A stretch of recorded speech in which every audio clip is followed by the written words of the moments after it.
Khairpur Nathan شاہ شہر میں صفائی کے ناقص انتظامات کے خلاف شہریوں کا دھرنا جاری ہے۔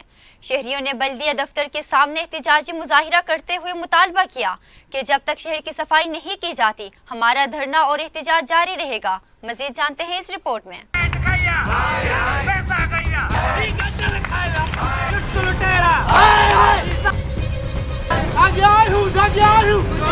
خیرپور ناتھن شاہ شہر میں صفائی کے ناقص انتظامات پر شہریوں کا دھرنا جاری ہے۔ شہری نے ہاتھوں میں پلے کارڈ اٹھائے احتجاجی مظاہرہ کرتے ہوئے بلدیہ دفتر کے سامنے دھرنا دیا اور علامتی بھوک ہڑتال جاری رکھی، جس میں شہر بھر کی سیاسی سماجی شخصیات، وکلاء، تاجر اور صحافی برادری سمیت شہریوں کی کثیر تعداد نے شرکت کی۔ اس موقع پر مظاہرین کا کہنا تھا کہ شہر بھر میں صفائی اور سیوریج کا نظام درہم برہم ہے، جس سے شہری سخت اذیت میں مبتلا ہیں۔ تاہم صفائی نہ ہونے سے پورا شہر کچرا کنڈی میں تبدیل ہو چکا ہے۔ ان کا کہنا تھا کہ کئی بار شہریوں نے شکایات کی لیکن تاحال کسی نے نوٹس نہیں لیا۔ منتخب سیاسی نمائندوں نے شہر کا بیڑا غرق کیا ہوا ہے۔ اگر شہر بھر میں صفائی کا مسئلہ حل نہ ہوا تو اس بار کچرا اٹھائے منتخب سیاسی نمائندوں کی طرف رخ کریں گے۔ مظاہرین نے سائنس سرکار سے شہر کی حالت زار پر نوٹس لینے کا مطالبہ کیا۔ بصورت دیگر اس بار کچرا بلدیہ دفتر کے بجائے منتخب سیاسی نمائندوں کی رہائش گاہ کے سامنے پھینکا جائے گا۔